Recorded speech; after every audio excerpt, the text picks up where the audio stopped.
Go about your business, folks. Nothing to see here.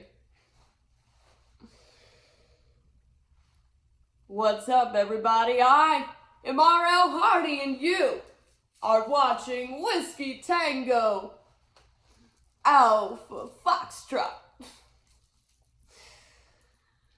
So, as it turns out, the Epstein guest list, which only a few months ago had been sitting on Attorney General Pam Bondi's desk, doesn't in fact exist at all. Except, according to our very own Führer-in-Chief, the list does exist, but it was fabricated by Democrats such as Obama, Biden, Clinton, and James Comey, which could have been released during the Biden administration, but since the MAGA base won't believe straight up facts, let alone anything published by the people that they love to hate and blame, they decided to just sit back and let the infighting do the work. And since pedophilia is the one thing MAGA will not bend on, they want to see the list. I mean, you just know they've been salivating for years at the chance to incriminate all those Democrats they're sure are on it. For the record, if any Democrats are in fact on that guest list, hell fucking yeah! They should meet the same fate as any other convicted pedophile. I mean, this should not be a partisan issue. Except their unclothed emperor doesn't want them to see the files that would actually absolve him of the accusation that he is in those files.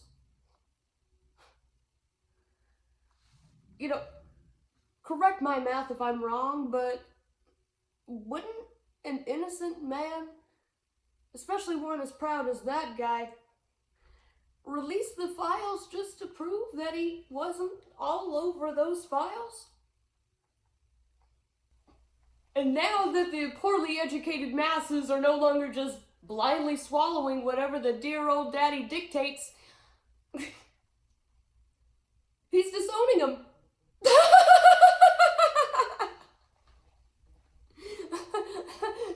He actually proclaimed that he doesn't want these guys as his followers anyways. You know, if they're not just gonna keep drinking the Kool-Aid, they're not good enough for him. You know, it kind of reminds me of the conditional relationship I shared with my own parents. He actually said that they were gullible, that they were morons. It's your fault for believing me.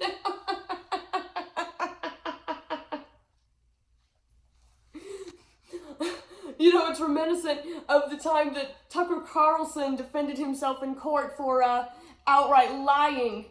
By saying that pretty much, hey, this is an entertainment network. I mean, no sane, rational individual would take anything that I have to say seriously. This is entertainment. We just have news in the name.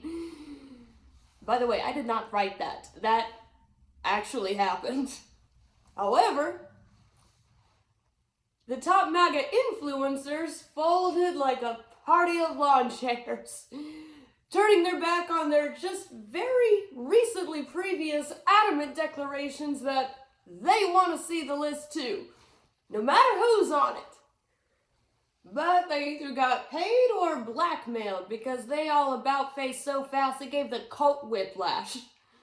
And my money's on blackmail because, as we all know, Agent Orange has a decades-long track record of not paying his bills.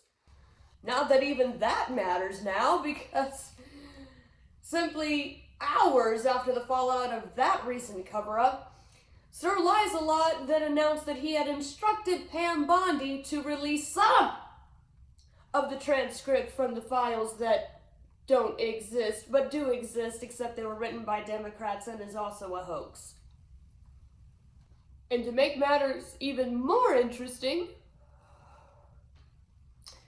Maureen Comey, federal prosecutor and who worked on both Ghislaine Maxwell and Jeffrey Epstein's cases, was recently fired by presidents so fucking guilty. And to take our attention off of that, Dictator Delulu went on to announce that he will be working with Coca-Cola to return to the use of cane sugar in their soda. As if, of all things, the taste of Coke is what's on everyone's mind.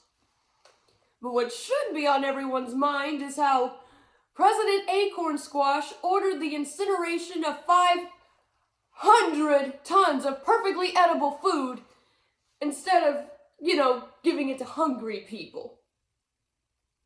This is straight out of the Grapes of Wrath, by the way, which, incidentally, is one of the books they want you to burn. Meanwhile, children drowned in the dark over Independence Day weekend, waiting for help that didn't come until 3 days later. After Kristi Noem was finished with her Instagram photo ops. But not to worry. While frozen water was busy terrorizing our local communities, the president of Mexico sent the very individuals that our red-hatted Americans want to be eaten by alligators to assist in the efforts following the hurricane that swept through Kirk County. You hear that, MAGA? That's right. The very people you sold your souls for care more about their holiday weekend than they give a fuck about you. And the very people that you want to terrorize and torture to death are the ones actually rescuing you off of your rooftops. Think about that for a minute. And speaking of immigrants saving this country from itself for the upteenth time, not only are U.S. citizens and even U.S.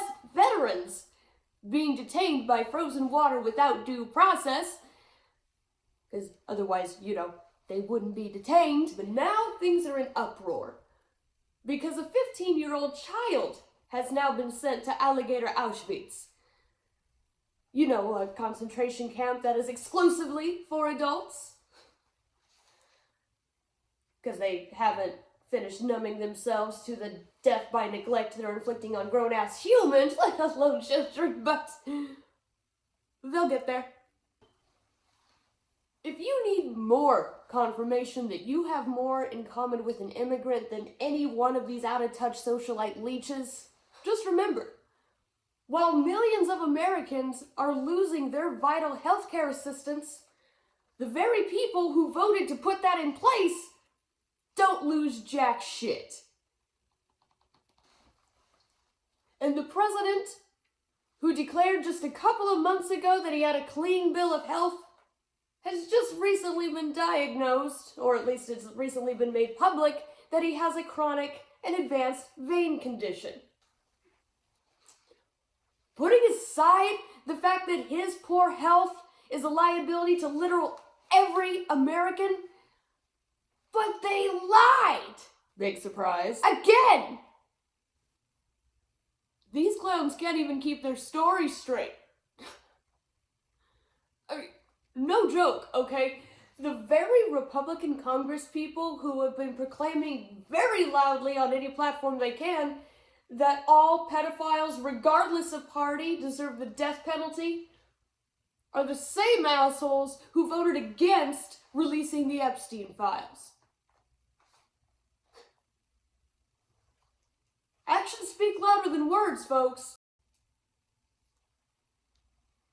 Can we just, finally agree that a good chunk of this country has been fooled, duped, and played like a frickin' Stradivarius? Don't worry, we don't victim blame like the rest of you. But allow yourselves some grace, because this guy has made a career out of conning people, okay? And it didn't matter how experienced or how smart or who they had. This guy played the richest douchebag on the planet, okay? This is not new to him. The blame lies with the perpetrator, not the naive rubes who believed him. We just want our fellow Americans to wake up and smell the corruption. You know? So we can band together, pull ourselves back from this backslide, and become America again.